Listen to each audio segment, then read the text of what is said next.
Assalamualaikum warahmatullahi wabarakatuh. Saya Safira Novagianti dari 10 Akuntansi 3 akan menjelaskan kepada kalian materi tentang bentuk interaksi dan bentuk interaksi antar negara.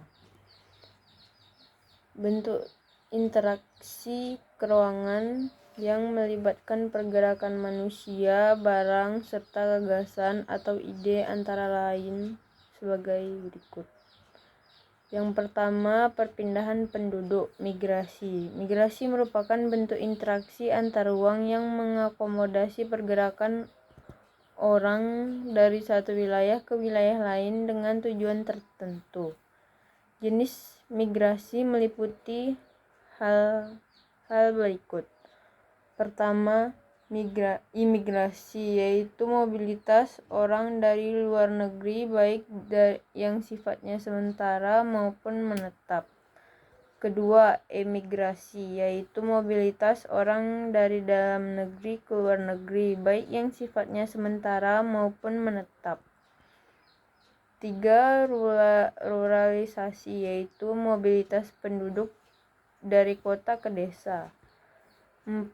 Urbanisasi, yaitu mobilitas penduduk dari desa ke kota yang bersifat permanen.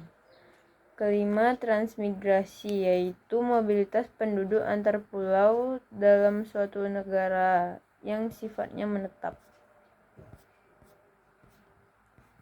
Keenam, ada evakuasi, yaitu mobilitas penduduk karena adanya bencana alam atau masalah keamanan lainnya di suatu wilayah.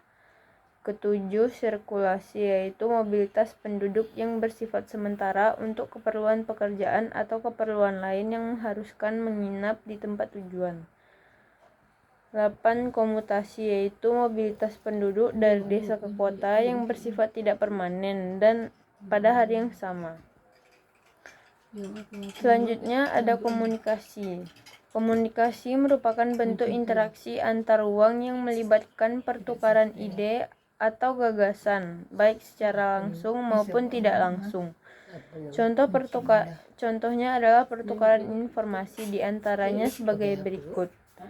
Siaran TV yang menyiarkan kejadian-kejadian aktual di suatu wilayah. Kedua, streaming. Berbagi platform streaming di dunia internet memudahkan seseorang untuk menyaksikan kejadian di berbagai belahan dunia. Website merupakan jejaring dan dari dunia maya yang saling terhubung di dunia internet. Melalui mesin pencarian, seseorang dapat dengan mudah mencari ide sesuai dengan kebutuhannya. 4. Marketplace merupakan tempat bertemunya penjual dan pembeli di dunia maya. Kehadiran internet mengubah interaksi ruang dan aktivitas fisik ke aktivitas maya dalam bentuk marketplace. Selanjutnya ada transportasi. Bentuk interaksi antar ruang dalam pergerakan barang dan jasa dari daerah satu ke daerah lain antara lain sebagai berikut. Pertama, perdagangan internasional, ekspor dan impor. Kedua, pengiriman komoditas perdagangan melalui transportasi laut, darat, udara satu daerah ke daerah lain. Selanjutnya kita akan membahas faktor yang mempengaruhi interaksi antar ruang negara ASEAN.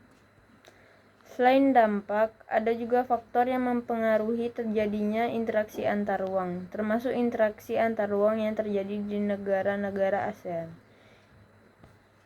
Interaksi ini terjadi karena setiap negara tentu memiliki keunggulan dan kekurangannya masing-masing, dan tentu saja berbeda antara satu negara dengan negara lainnya. Keunggulan dan kekurangan juga tersebar di beberapa faktor yang berbeda-beda. Oleh karena itu, tentu perlu adanya interaksi antar ruang untuk saling melengkapi kebutuhan satu sama lain. Interaksi antar ruang ini tujuannya untuk memenuhi kebutuhan setiap negara dan tentu saja menjalin kerjasama antar negara. Interaksi antar ruang Indonesia dengan negara ASEAN. Contohnya adalah kerjasama di bidang ekonomi. Kerjasama Indonesia dengan negara ASEAN di bidang ekonomi diantaranya melakukan ekspor-impor serta membentuk masyarakat ekonomi ASEAN atau yang sering dikenal MEA. Salah satu negara yang sering melakukan interaksi ekspor-impor dengan Indonesia adalah Thailand. Indonesia ternyata pernah melakukan impor beras dan gula dari Thailand.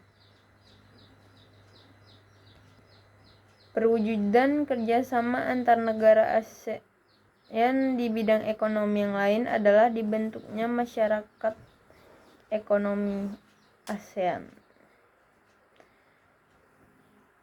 Dengan adanya MEA, kegiatan ekspor-impor akan jauh lebih mudah, sehingga bisa meningkatkan kapasitas ekspor dari negara kita ke mancanegara, serta meningkatkan devisa negara. Contoh selanjutnya adalah kerjasama di bidang sosial budaya. Kerjasama Indonesia dengan negara ASEAN di bidang sosial budaya, salah satunya adalah dalam bidang pariwisata. Negara kita punya segudang keindahan alam yang bisa dibanggakan ke negara lain. Contohnya Bali yang gak cuma menyediakan keindahan panorama, tapi juga budaya dan wisata kulinernya. Selain itu, ada juga pendistribusian SDM. Selanjutnya, ada kerjasama di bidang politik dan keamanan. Indonesia dan negara-negara di ASEAN saling bekerja sama dalam memberantas terorisme dan kejahatan lintas negara. Perjanjian ini melarang keras adanya perbuatan atau perancangan senjata nuklir di wilayah ASEAN. Untuk menjaga agar Indonesia dan negara ASEAN tetap damai, maka dibuatlah kesepakatan mengenai zona perdamaian, kebebasan dan netralitas. Jadi setiap negara bisa melakukan sesuatu secara bebas asalkan enggak melanggar atau ketentuan yang sudah disepakati ASEAN. Sekian yang dapat saya sampaikan. Lebih dan kurang mohon maaf. Wassalamualaikum warahmatullahi wabarakatuh.